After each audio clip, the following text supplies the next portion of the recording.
madaxweyne Mustafa haddii ilaahayna soo gaarsiiyay farxad awgeed baa laga yaabaa wax badan inaanu ilowsanahay taana waxaan jeclahay mas'uuliyiinta faraha badan iyo madaxweynaha socda inay naga taageeraan wixii xitaa annaga qalbiga annaga ka maqan laakiin iyaga qalbigooda ku jira ambulance biyaha way noogu daran yihiin dad degmo ballaaran weeyaan hal ceel lagama cabbi karo waxaa halkan ka socota waddo laamiya oo isku xidhaysa ilaa iyo dhanaan waddadaasi waxay dhex maraysaa degmada Goljanno oo hadda way ballaaranaysaa oo qaabkii hore loogu talagalay jiray maaha kambaniga waan kala hadalay inay magaalada ay ballaariyaan oo istaraatiijigii magaalanimo waddada ay u ballaariyaan arrintaa laakiin waxay shuruudna kaga dhigeen oo ay nagu xidheen inaan madaxweynaha kala hadallo eeraa lala hadlo waxaa weeyaan lacagta loogu daro marka madaxweyne waxaan rabnaa in waddadan la ballaariyo oo laba haado waaweyn iyo meeshii drainage-ka iyo dhirta lagu beeri lahaa goorgoorka soo mari lahaa ee biyogelinta lagu samayn lahaa waxaa weeyaan lagu daro arrintaasina waxaa weeyaan arrin xukuumadda uga fadhino madaxweynaha ayaa markuu dhageystay codsiga shacabka iyo xaaladihii ay soo mareen halkaasi kula hadlay shacabka reer Goljanno waxaana hadalladiisii ka mid ahaa baahiyaha ka jira degmadan kolley waxyaabo iska cad weeyaan meel laga bilaabo iyo meel lagu dhameeyo toona uma baahna waayo waxba kama jirin waad la socotaan meel noocaas oo kale ah markaa sida u kala daran yihiin loo sheega mooye baahi bini aadam oo ka maqan haba yaraatee meeshan ma jirto iyo meelihii ilaa shalay aan maraynay ee ka tirsan koonfurta gobolka Faafan guud ahaan marka insha Allah haddii alla yidhaah wixii baahiya ahaana sidooda in looga jawaabaan ku dadaalaynaa waxaan ku faraxsannahay muddadii sanadka ahayd ee hadda in ugu yaraan 3-4 mashruuc laga fuliyey degmadan afartii ugu muhiimsaneed baan ka soo qaaday anigu waan ka hadlay waxaa kaloo farxad leh in maanta dhalinyarada ka shaqaysa degmadan ay yihiin dhalinyaradii wax u baratay degmadan arrintaa laftigeeduna inay wax badan hagaajisay qof kasta oo mas'uul ah oo shaqaynaya oo deegaankan u dhashay wuxuu qaabilayaa ugu yaraan 10 qof ama qoys ama laba ka mid ah baahidooda marka taasina wax qabad inay taaban aaminsanahay waxaa kaloo jirta waddadan hadda socota shalay waan la shirnay qolyaha Shiinaha ay wada waxay ballan qaadeen inay dhammaynayaan oo ay nagu tarakabsiinayaan 6 bilood gudahood wax oo dhanba insha Allah marka 6 bilood xilli farabadan maaha marka loo eego baahidii meesha ka jirtay waddadaasi waxay wadataa layrkii waxay wadanaysaa telefoonkii waxay wadanaysaa jijiga in lagu tago hal saac in lagu tago halkan laga tago iyadoon la rafaadin iyadoo la raaxaysanayo dhulkan dihin ee quruxda badan la sii dhex socdo runtii markaa waa cusub inuu dadkan u bariyay way muuqataa xukuumadduna maadaama ay ka dharaysan tahay baahida meeshan ka jirta iyo tacadiyadii ka dhacay iyo dibudhicii waxaan xoogga saari doonaa inaan wax ka qabanno baahiyahaas oon sii wadno waxaa jira barnaamij la bilaabayo programkii BCDB la odhan jiray ee mashaariicda oo sanadkan dib loo habeeyey wuxuu ka bilaabmayaa 36 degmo oo Goljanno ay ka mid tahay taana ayaan ku bishaareeyo waa mashruuc 5 sano ah oo dhinaca caafimaadka waxbarashada arrintii aad ka cabanayseen waraarada oo kale lacag badan ku bixinaya waxna ka qabanaya shaqo abuurka dhalinyarada beeraha xoolaha arrintaas oo mashruuc ka shaqeynaya weeyaan haddii 5 sano si xiriir ah oo aagan uga howlgalana runtii isbedel ballaaran oo dhanka horumarinta inuu soo ka dhalan doono waan hubnaa arrimaha kale anteenada iyo cagafta iyo hawlaha degdega hadda aad u codsateen kolka aan laabanno insha Allah ayaan ka shiri doonaa sidaa idinku haysataan cagaf taagan oo dawlad soo dhaqaajinayso ma jirto laakiin waa inaan eegno wixii meesha yaalla ee diyaar ah kadibna aan soo qorsheyno qorshe u baahan tahay wax waliba in lagu sameeyo ugu yaraan 100 sano baahi ahayd oo jirtayna hal mar ma dhamaanayso marka samirna waa loo baahan yahay waxaan aaminsanahay sanadkan noloshiina inay wax weyn iska bedeshay way muuqataa dhismayaasha magaalada ka dhismaya dadka ku soo noqday intuu leeyahay cabsi la'aan xorriyad wax fara badan oo shalay aan jirin inuu maanta jiro way muuqataa gaar ahaan aagan oo ahaa aag xidhan marka inaad samirtaan dadaashaan waa muhiim kulankaasi kadibna madaxweynaha ayaa tegey xabaalaha degmada Goljanno oo sida shacabku ay sheegeen ay ku aasan yihiin shacab si wadar ah loo xasuuqay iyagoon haba yaraatee waxba galabsanin iyo ceel ka mid ah ceelasha Galaashe oo qabri looga dhigay dad fara badan oo lagu laayay degmada Goljanno sharaxaad ayayna ka siiyeen shacabku iyaga oo dib u xasuusanaya xaaladihii kala duwanaa ee ka soo dhacay degmada Goljanno halkan waa xabaalihii degmada Goljanno waxaa ka dhacay waxyaalihii tacaddi ugu weynaa ee bini'aadam soo mara xabaalahani waxay ahaayeen xilliyada qaar inaan meydka xataa la keeni karaynin oo isagoo toddobaad yaala inta bacal lagu soo dhex guro meel la isugu wada geeyo dadku markuu dhacaan ka wada baxo lafahooda oo keliya dhulkan lagu ururiya bay ahaayeen dadkan waxaa jirta iminka islaan magaalada degan oo wiilkeedii iyo gabadhu qabay hal mar la wada toogtay oo inta aan meel magaalada ka yara baxsanoo halkan buurtan agteeda lagu laayay maalintii dambe islaantuna habeenkii bay u dhuuman jirtay maalintii markay ka timaado habeenkii ayay maalintiina gaban jirtay marka waxay ilaahay ku bari jiray bay tiri inaan u tago meydku waraabayga cunay marka waraabihiina uuna cunin oo meeshuuna yeelaa markay maalin walba aragto iyo odhan jirtay ilaahay ducadeedu muuna aqbalin way joogtaa magaaladeena iminka maalintii dambe markay lafii kala babaxeen oo wixii lafaha ay soo hadhay bac baa lagu soo ururiyey xabaalahan iminka geedkaa ku yaalla inoo muuqda halkaasaa lagu wada aasabaya dadka halkan waxaa ka dhacay wax bini'aadamku maskaxdiisa ay keeni karta maahan dhibaatooyin badan baa ka dhacay dadku waa sida aad horena u ogeydeen horena u maqasheen dadka deegaankuna uu wada ogyahay xabaashaa hadda halkaa ka muuqata go' baan ku soo qaadnay laba nin bay ahaayeen meel ay ku buuxeenna lama garanaynin lacagtaa yareega xaggaa innaga ah ee wadagaadhidu hadda martay daadkeedii baa qaaday markuu daadkii qaaday yaanu ergoolno waxaan idhi ma iska aasi karaa haa waad aasi kartaa haddaan aasi karra waa nim annaga inta culimmada ahayd annaga oo isu qadinnay dil lagana baqayo kolkaa meel lagu dilay in aan la garanayn wiilka waxaa la odhan jiray ina baraawaa la dhihi jiray gaalruug baa la dhihi jiray magaciisa naanaysta ah magacaan buuna u dhintay wax kale qabiina ma jiro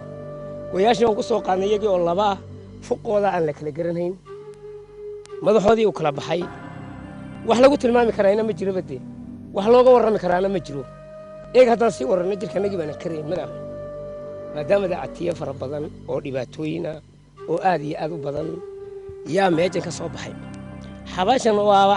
waaba tanaan kor taaganahayba weeyaan haddii aan ka sheekayno degmadan Goljanno dhibaatooyinkii iyo tacadiyadii ka soo dhacay wax la koobi kara maaha tacadiga waxaa weeyaan ciddii geysanaysay waa la garanayaa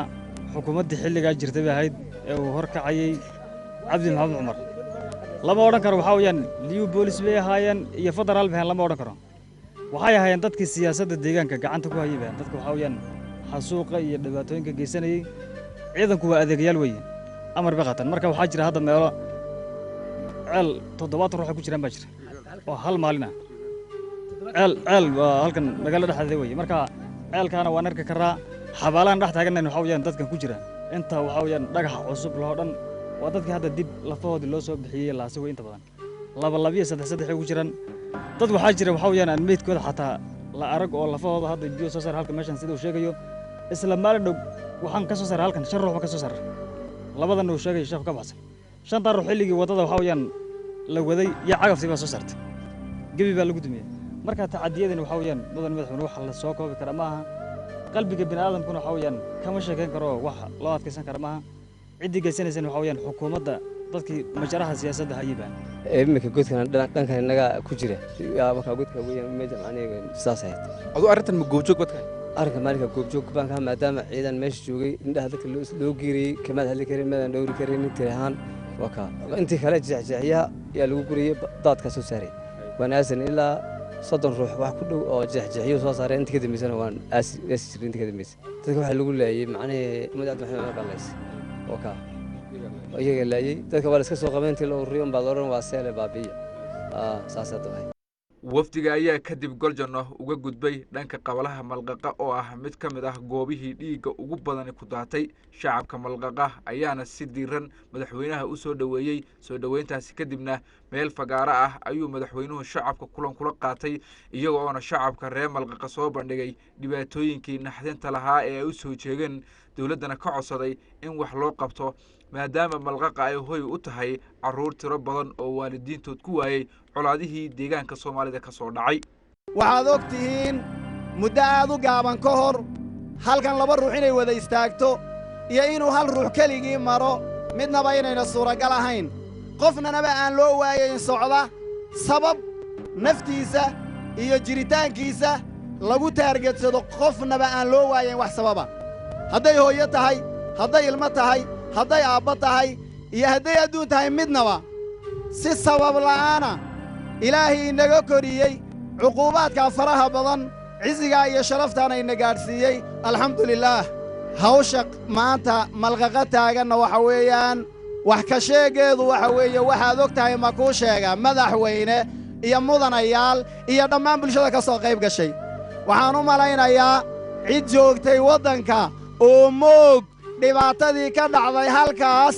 inayna jirin hadday jirtana dad yar oo carruur iyo makas iyo haweena oo iyagu guryaha joogown inay yihiin dadka intii baraarugsanayd ee bulshada nolosheeda iyo dhibaatadeeda la socotay caqabadihii iyo dhibaatooyinkii iyo mashaakilaadkii iyo xasuuqii dad iyo maal ahaa ee godkan ka dhacay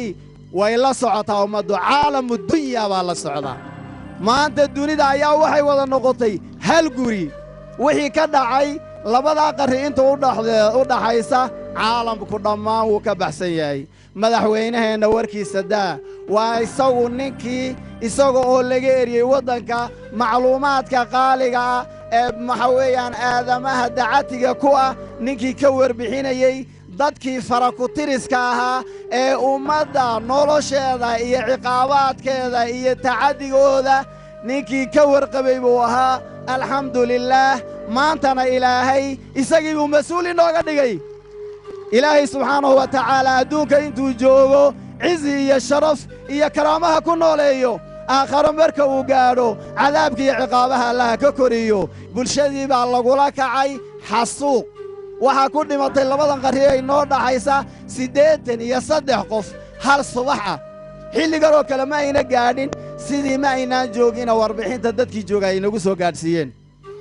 waxaa halkan inooga muuqdaa waa agoomo iyo aytaam aabbayowgood la dilay dhababkaana ku wada jira kuwa anugu kii ugu horreeyey iyadoo inta kurkaa laga dilay oo qarridan saatu yaalla ayaan anugu waddanka ka baxay cabdi mustafe oo raggii ugu horreeyey ahaa oo kurka uun laga dilay laba dhagax intii loo dhigay maalmihii aanu waddankaan ka carray bay ahayd waxaa iigu xigtay maxaanku idhaha labadii wiil ee maxaanku idhaahdaa intii la googooyey oo geed la saaray maxaanku idhaha kala soo degana la yidhi kadibna inaan aasanna naloo diiday hidhbaakii uuna la yidhi taasaa noogu xigtay cabdi mustafe meydkiisu halkaasuu yaallay waxay ahayd gobolkay ka dhacday booliska gobolka ayay ahayd odayaal fara badan baa goojoog ahaa waxa weeyaan madaxweynaheenna uma sheegayno dee iminkana ma odhan karro wallaahi intaasi waa wada agoon ma odhan karro laakiin waxaynu kulligan wada ognahay inta badan inay agooma yihiin ilaahay inaguma qabsanayo inta khayrka ku jirana allah ina waafajiyo carabkeennana runta allaha mariyo madaxweynaheenna sharaftalana ilaahay subxaanahu wa tacaalaa xilkaa uu saaray iyo mas-uuliyadda uu hayo ilaahay ha ku xiltiro cadowgiisana allaha qabto innagana cisigeenna iyo sharafteenna iyo nolosheenna iyo karaamadeenna adduunka iyo aakharaba allah ina gaadhsiiyo madaxweynaha waxaan ka codsanaynaa waxyaabo fara badan baa jiray ballanqaadyo fara badan baa jiray agoommaha halkan jooga uu u ballanqaaday odayaashii la kulmayna uu u soo ballanqaaday ballanqaadyadii waan sugaynaa ilaahayna waxaan ka rajaynaynaa subxaanahu wa tacaalaa inuu suuro geliyo waxaa kaloo oon sugaynaa wixii waxa ka baxsan ballanqaadyada ahaa oo isaguna og yahay annagana noo qorano waraaqahaan ku hayna wixii ka baxsan ee bulshada nolosheeda ee dadkan horumarkiisa ee ilowsiin ciqaabaadkii iyo tacaddigii la soo mariyey ay ku ilaawi lahaayeen inaan reedkooda helano waan u baahannahay insha allahu tacaalaa agoommaha iyo maanta ummadda halkaa joogtaa inaad goobtii aabbayowgood lagu xasuuqay degmo uga dhigto inaad wixii nolosha aadamuhu ku suurogelayey ee bulshada maxaanku idhaha horumarkeeda ahaa wixii suuragala laga qabto 83 ruux oo qarda eega taagahay soo dhowri iyo inta innaga inoo dhaxaysa xarun inta loo fadhiisiyey maxay ahayday dadkii aan waxba galabsanin ee dawladdiisa safaari u ahaa ee u yiilay ee maxay ahayday ay dawladda u ahaa in la mariyey amarkaa in way wadatay xukuumaddii ka talinhaysay oo maxay ahayday ciidanka dee isaga waxa weeyaan waa la xukumay inay sidaa ahayd 3 in la mariyey in la gubay aqallihii wixii aqal ahaa sidaa u taqaaniinba maxay ahayday dhaqankeenna gabdhaha waxa u ah inay loo dhigo gabadhaan weli guursanin in aqal loo sii dhigo oo dadka reebaadiyihii meel ugu xafido ama godo la yidhaah ama aqal lagu raaray la yidhaah xitaa kii aan dhisnayneen bulshada u dhisnayn aqalkii sida ahaa geedka inta loogu tegey inay dabka in la saaray kabtaa aan joogno iyo maxay ahayd santarka sanmadheelle inuu subaxa intaa la dilay inuu qiiqu isqabtay oo qaridaa iyo qaridaa wax laga arki karaa inuuna jirin qiiq waxaan ka ahayn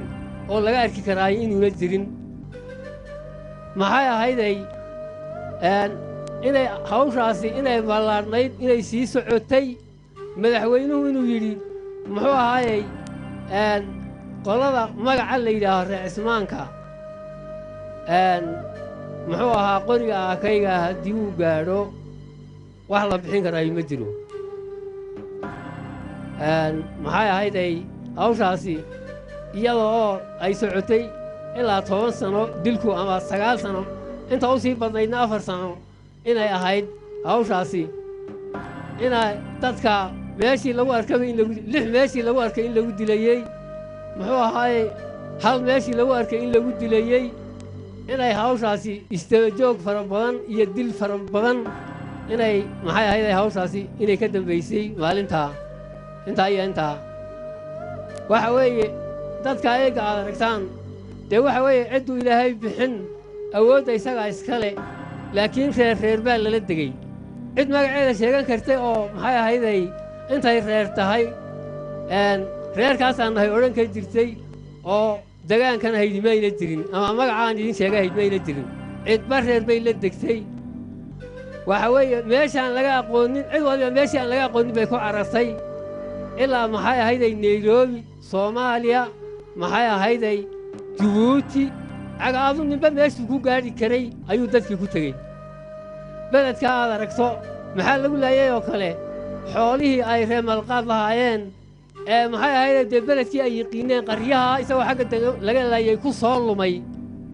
beerta eegga inoogu xigtay oo hoosteenna in la yidhi cid baa daaqi oo muxuu ahaayey girnof lagu xidhay oo laga warhayo oo mid xaqiiqaho jirtay ahayd xoolihii bahaahiimta ahaa een waxba galabsannin inay colaaddu kabtaa gaadhay waxaa weeye hawshu inay sidaa ahayd inii wax naloo bixiyey una jirin dadkii culimmada ahaa ee maxay ahayday diinta waxbarayey iyo kii waxbarayey 25 ruux oo ama macallin qur'aan xifdi ah ama dadkii maxay ahayd kutubta ka akhriyahayaya inay aroortaa ku jireen dadkaa la laayey maxay ahayd 83 ahaa oo hawsha kabtan halbowlahan laga bilaabay inay ahayd dadkii diinta nagu hogaaminayey oo uu ka mid ahaa allaha ka raalli noqdee muxuu ahaayey sheekh axmed nuur sheekh cabdi uu kow ka ahaa barihii muxuu ahaayey beledka ahaan jiray kolkay u yar tahay ama 100 ama 150 weligii kitaab wax uu aan aroor keliya aan baajinin wax uu muxuu ahaayey sabab ku lahaa hawlaha maanta laysku xasuuqayeyna una jirin ahaa muxuu ahaayey waddada eegga aad aragtaan dawladu ma bixinin ninka muxuu ahaayey 95 ruux la baxay degmada goljanna maxay ahayd sanmareelle inta ka sokaysa iyo gafuurka gadhbalaaye la yidhaa ninka hoggaaminaya waddadaa bixiyo buu ahaa ninka eegga barkaddan inaga dambaysaad arki doontaan muxuu ahaayey calaha ku qoday uu ahaa iyo tu meeshana dawladda intuu u taga yidhi ha naloo sibdho ninka diinta iyo dadnimadaba sidaa ku abuu ahaa marka maxay ahayday inaan la dhaafaynin 93 jir aniga aabbahay ahaa oo indhala oo muxuu ahay dhegaha aan waxba asha ka maqlaynin dadka la dilay inuu ka mid ahaa 83 aan idinku soo sheegay maxay ahayday maalintii ka dambaysay waxaa la wixii ku soo noqday ee dadkii meydkiisa balaandayna la yidhi sheekh mustafe awraahin meel alla meel uu ku aasan yahay in la qabtay isagoo qaryahan loogu joogo meel alla meel uu meydkiisii iyo araggiisii maanta inuu nool yahay iyo inuu dhintay inaanaan cid ka warrami oo ehelkiisii haynayna jirin dhibaatada aad iyo aad u ballaarna inay ahayd degmada goljanno inay ahayd gaar ahaan santarka malqaqa sidaa ha ahado laakiin degmada goljanno inay caam ahaan ahayd meesha la taargeedsado maxay ahayday sida gaarkaa ay xukuumaddu ugu cadhaysan tahay oo cid kasta maxay ahayday dhibaatadu ay meesheeda ugu tagtay maxay ahayday dhibka intaa leeg inuu ka dhacay meeshan in loo bixiyey xere dhiig galtaleegaan joogno madaxweynihii hore cabdi maxamuud cumar inuu meeshan ilalaa la odhan jiray waagi hore malqaha hatee laakiin shariif baa ku aasanoo ilallaahu waxaa la yidhi wardigiisaa ilallaahu ahaayo karinka waxaa la odhan jiray lalala karinkii isna wuxuu bixiyey xere dhiigta u bixiyey karinkii xere dhiigta u bixiyey intaa aad aragtaan dhan walba dhiiggaa uga dhacay dadkaa la laayey maxaa ka mid ahaa dadkii maxbuuska ahaa ee isagoon waxba qabin aqalladiisa laga soo qabtay ee gacanta lagu hayey ee dilku birmageydada ahaa ee dilku mamnuuca ka ahaa muxuu ahaayey intaa eega aad aragtaan maxay ahayday inay nin walba kabtuu fadhiyey in lagu dilay in dadka muxuu ahaayey 4 bilood 3 bilood dib wax ugu soo noqday aaskoodii inuu waxa laga aasay inuu wax yar ahaa laakiin waagii dambe inaan lafa ururinay oo dadkii xawalwadareedka dawladdu waagii dhaweyso aan dulkeennay lafaha inay ahaayeen oo dilka ay nooga darrayd aasla'aanta ruuxaagii haddaad aasato oo maxay ahayday aad si sharaf ood bahalka ka qariso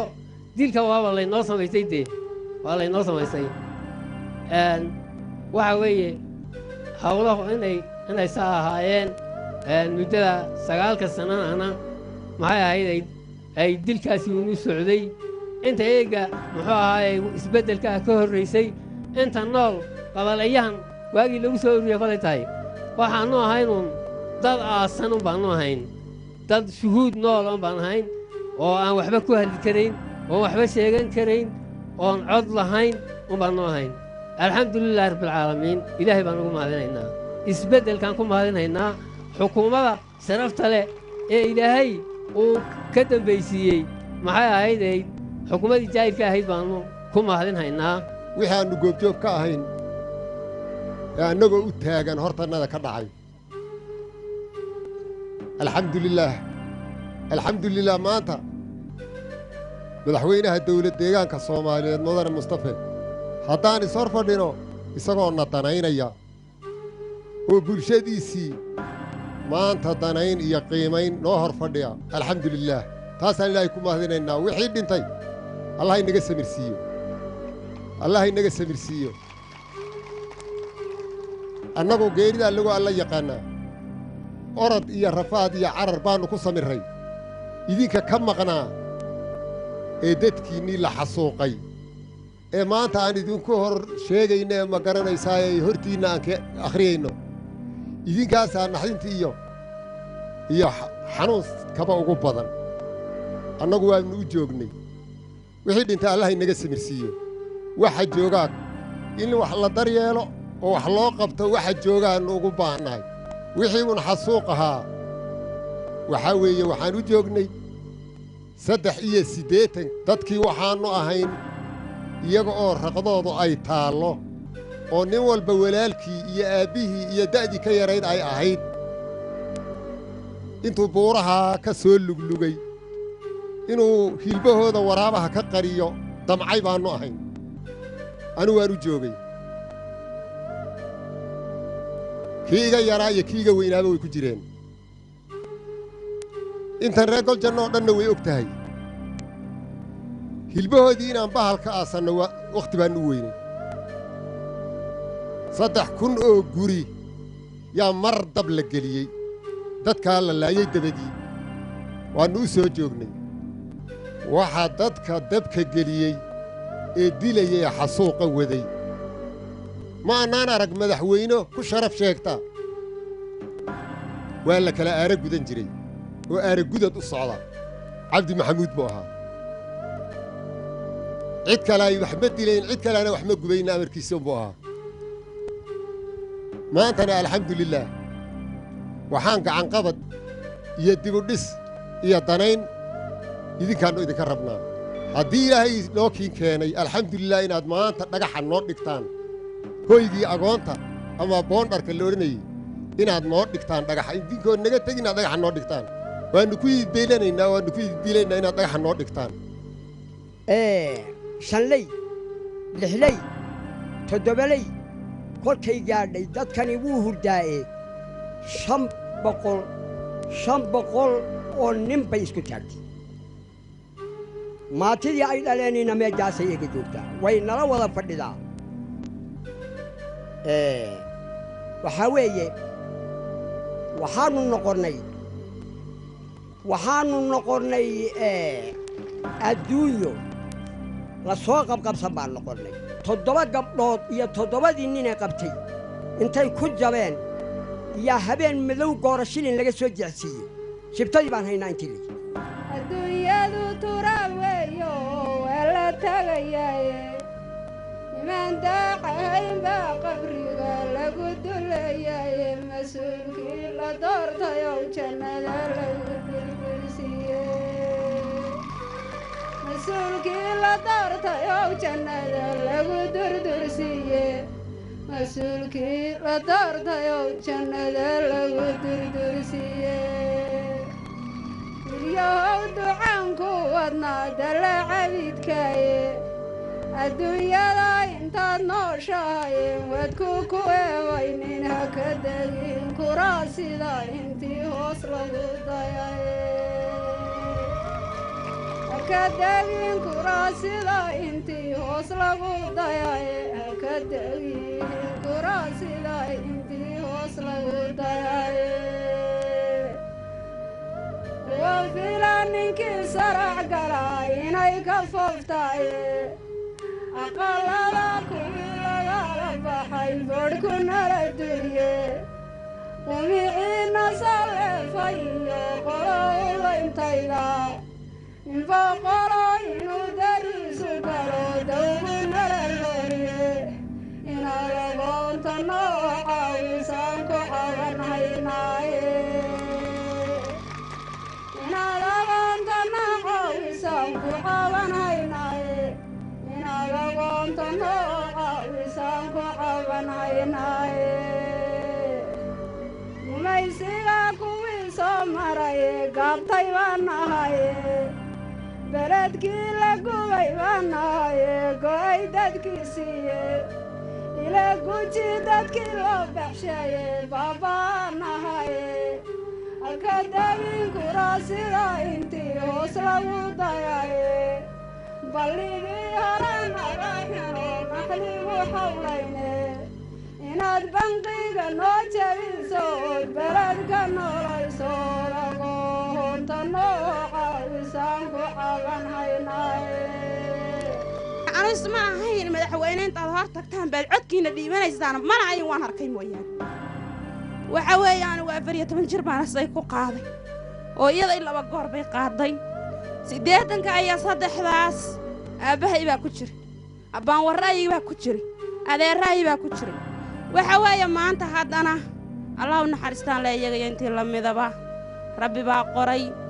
haddana bilaadan baa sabab u ahaa baan u leeyahay waxa weeye alxamdulilaahi rabbil caalamiin agoontii baan nahay haddaan maanta codkayga dhiiban mahad baan leeyahay waan ku salaamayaa mustafa waxa weeye farxad baan jooglaanahay waxaan leenahay agoontii hooyigii aan ku korsan lahayn baadhankii naloogu xarayn lahaa qarriyeedaan ka soo yan annagu waan ugaadhownay anoo asay wada oo wiil 2 jira raran yaan qarrida gelay shimbarka u horreeya kolkuu dhaqaaqo yaa reeraha ka baxay caruurtaan odhanaya bal arday ciddii arigu kala hordhayaa cidda kolkay lada soo xarotay ka dambaysan inuu reerka balday in waxdadii joogo sidii baan ku soo yeeyay 12 maanta anoo qowyaha joogo asaydii qaba qolkan wadna baaba carradaas leefay waxa way dadkii dhibkii soo maray baan waxaan leenahay madaxweyne dadka nagu waa sabaal waa danyare wax isdhaam malahan waxa way qof shaqaale dawladeed dadka kuma jiro aad aragtaan waxa way hal gabadh oo umulsa dhaqameeda oo agoona oo dadkeedii aabaan wareedii u dadka ku jiro yaa wax shaqaale qabalaha jira ummadda aad aragtaan waa wada danyar waa wada sabaal waa dhaweyd baan u dhalay waxaan tagay fiiq anu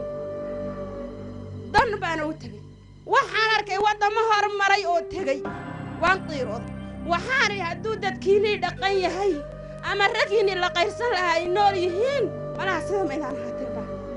maxaan jid malihin laydh malihin anteena malihin waxa way biyo nadiif ma haysano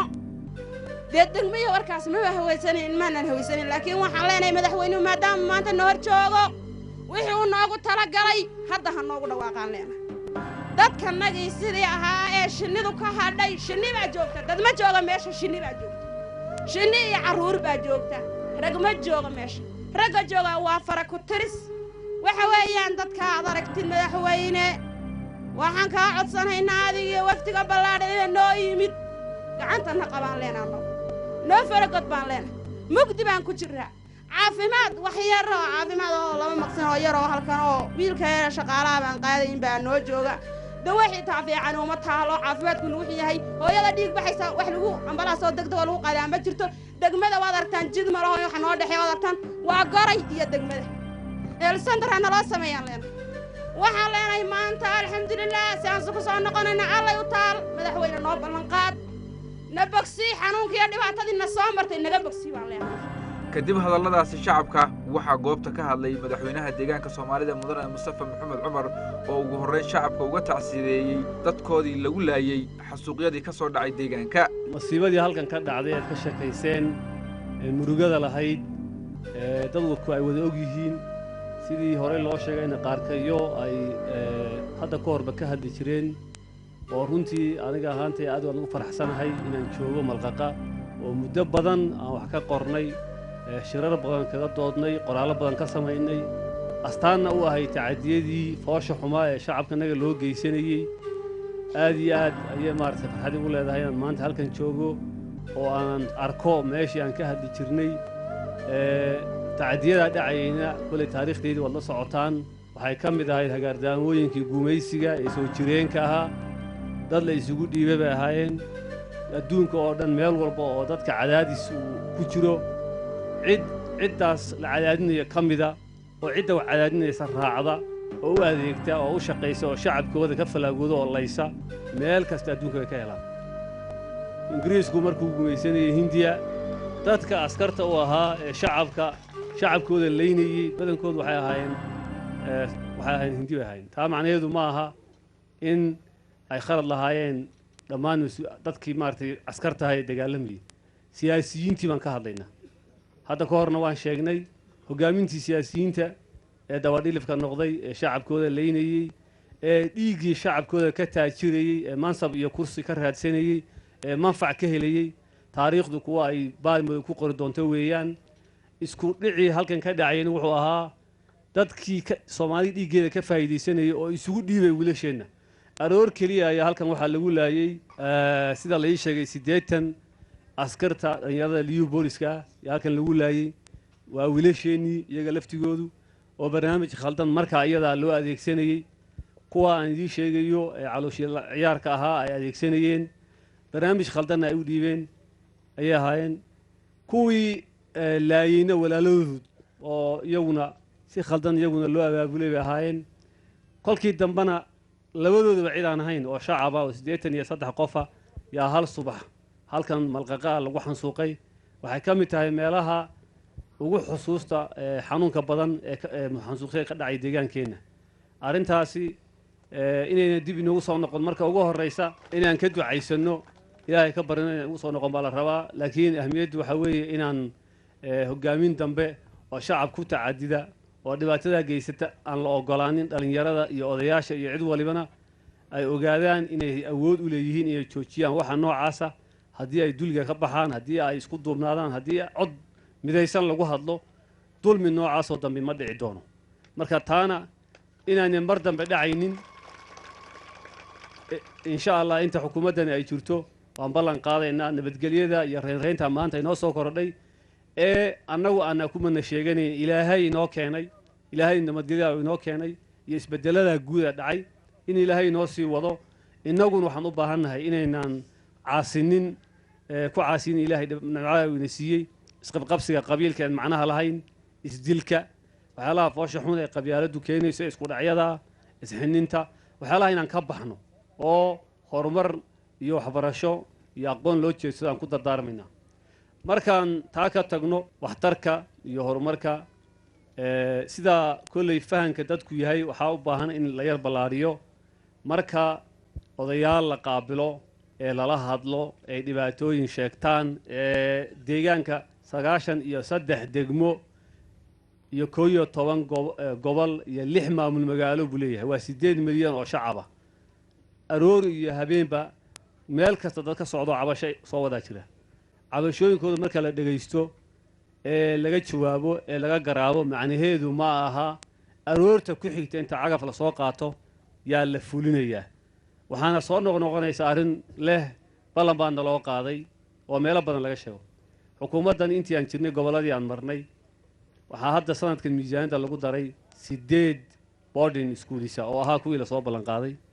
waxaa kaloo lagu daray mashaariic fara badan sanadkii hore waxaa la fuliyey mashaariic badan oo qaarkood gol jannada inta inoo jirta ay ka muuqdaan marka waxa weeye darka hal mar lama wada geli karo waa la walow malqaqa aan qirayno inay ahayd meelaha ugu horeeya in laga dhigo ee ugu munaasabsan marka la eego tacaddigii iyo dhibaatadii ku dhacday iyo baahida taagan haddana macnaheedu ma aha inaan ballamihii la qaaday la fulinin waxaan arrintaa ugu celinayaa waxoogaa dacayaad fara badan oo laga sameeyo dhagaxdhigyada la sameeyo ama ballanqaadyada la sameeya baryahan iska jira tiibaad moodaa inay soo yar noqonayso xaqiiqadu waxa weeye xukuumaddu way ka dadaashaa dhammaan mashaariicdii sanadkii hore la dhagax dhigay gobolka nogob gobolka erer gobolada goday shabeelle afdheer qoraxay jigjiga meel walba ama waa kuwa la bilaabay ama waa kuwa miisaaniyad loo qabtay si gaara la isaga xilsaaraa in wixii ballanqaad noocaas ahaa laakiin way dhacdaa meelaha qaarkood kuwii laga yaabo in la soo horreysiin lahaa inay dib u yar dhacaan nidaamkii lagu shaqaynayay in meelaha qaarkood ahmiyaddii iyo siday kala ahaayeen aan loo kala siin way dhacdaa taanoo ka duulaynaa arrinta ku saabsan boardinadana hadda waan ka hadalay boarding school marka la sameeyo macnaheedu ma aha dadka halkaa degan oo keliya ayaa dhiganaya boarding schoolka fiiq laga sameeyo ama dhuxul laga sameeyo ama jijiga laga sameeyo waa boarding school ardayda deegaanka Soomaalida loogu talagalay cid walba marka way imanaysaa way ka faa'iideysaa way macno fahankan rabaa inaan sheego inaan codsigii halkan ahaa ay waa khalad macnaheedu maaha laakiin fahanaan baan rabaa maadaama meel walba lagu weydiiyo hadda agooma laga hadlaya buladari sidoo kale dad lagu laayay oo lagu tacadiyay baan ku soo marnay meel kale aan ku soo marnay way badan yihiin marka iyadoo si guud loo fikirayo oo in ay tahay in la ogaado meel walba oo dhibaata ka dhacday halkana boarding ma laga dhisayaa halkana boarding aan la oran karin cilmi fara badan una ku jirin haddii saa la sameeyo waxaa laakiin iyaduna muhiima in dadkii agoonta ahaa sida aad ka hadasheen wax loo qabto maadaama dadku kala daran yahayna baahidooda iyo dhibaatadooda tixgelin gaara la sameeyo waan ka garaabaynaa wayna ahayd in kuwa ugu horeeya ee lagu daro inay noqoto way ahayd taa waan ka garaabaynaa waan dareensannahay iminkana kulley wixii wax qabad ahaa degmada iyo gobolka iyo maamulka ayaa inta badan qaabka loo soo maraa kala horreysiintooda iyagaa leh miisaaniyadda si gobol ahaan baa loo ansixiyaa oo loo siiyaa ama si degmo ahaan inta badan degmada lagu saleeyaa gobolladu hadda miisaaniyad iyagoo u gaara oo tan ay ku shaqeeyaan ka baxsan ma laha marka degmooyinku in iyagu sida loo kala daran yahay mashaariicda u kala fuliyaan weeyaan heer gobolla heer kelilna waxyaala la fuliyaa jira marka taas iyada waxaan rabaa inaad ogaataan wixii agoona ee hadda waxbarasho la'aan u taagan inaad soo diiwaan gelisaan oo aad keentaan macadyada agoonta ee hadda jiraba waa la gelinayaa markay noqoto dhisme boarding schoolna ama sanadkan hadda kuwaan ku jirin haddii ayna ahayn sanadka dambe in miisaaniyadda lagu daro in haddaba la go'aamiyo meesha ay noqonaysa laga dhisayana malqaqa ha noqoto goljanno ha noqoto oo centerkii ah oo cid walba isugu imanayso go-aankeeda annagoo degan inaan ka fiirsano si cadiifadan lagu go-aan baa nala quman centerkan malqaqa gaar ahaan isaga in laakiin wax lagu maamuso horumara oo wax loo qabto oo wixiina maaragtay la muujiyo waan ka garaabayna waan aaminsanahay fursad noo siiya inaan isku noqono wasiirada la fadhiisano waxay hayaan aan eegno kadibna aan halkaa ku go-aamino nidhaahno waxaasaa halkan u go-aya inaan nidhaahno taana aan maamulka idiin soo marin haddii aan la yidhaah waa hadda intii aad hadlayseen waan isweydiinaynay laakiin waxaa ka fiican halkan oo kale in la yidhaahdo waxaasaan samaynaynaa in kolka hore maadaama oo miisaaniyaddii sanadka la ansixiyey wixii ka go'i karay wixii la bedeli karana halkan aanan ku ogaan karin inaan isku noqono sanadkii hore meelihii aan marnay nasiib darro haddaan halkan soo marnay waxaa laga yaabaa in sanadkaa hore halkan ku ballan qaadi lahayn sanadkaa hore fursad aan lahayn baa jirtay miisaaniyadda oo markaa furan oo dib u habeyn lagu samaynayo yaan wareegaynay saa daraaddeed waxaan lahayn meel walba markii dadka baahidooda aan eegno haddaan ka garawno meeshan waxay u baahan tahay waxaas meeshan waxay u baahan tahay halkaasaan shacabka ugu sheegaynay kadibna markii jijiyada la tagay miisaaniyadda lagu dareeyey maadaama safarkaas saas uu ahaabaa keenayey malqaqa si gaara inaan uga tashanno oo aan ku soo celinno muddo aan fogeyn oo gaaban toddobaadkan gudihiisa fursad noo siiya annagoo markaa eegayna sidii idinku aad ka cabsanayseen inayna noqon ballanqaad iyo dhagaxdhig ee ay noqoto wax dhab ahoo la qabanayo miisaaniyad loo hayo oo xilligaasaa la bilaabayo la yidhaahdo laakiin haddii meel ay mudan tahay meeshan way mudan tahay taariikh ahaan ee dhibaatadii ka dhacday in lagu xuso oo laga sameeyo way mudan tahay taasaan kaga baxaya iyada tan kale arrimaad ka hadasheen baa jira arrimaad ka hadasheen arrimaha ku saabsan tan horumarka intaan ka bixin waddada jidkana sidii laga yeeli lahaa in laga tashado waa waddo muhiima in la sameeyo ay tahay haddaan waddadaa la samayna wax fara badan oo horumari meesha ma soo gaarayo waxaa ugu horreeya waa waddo in la sameeyo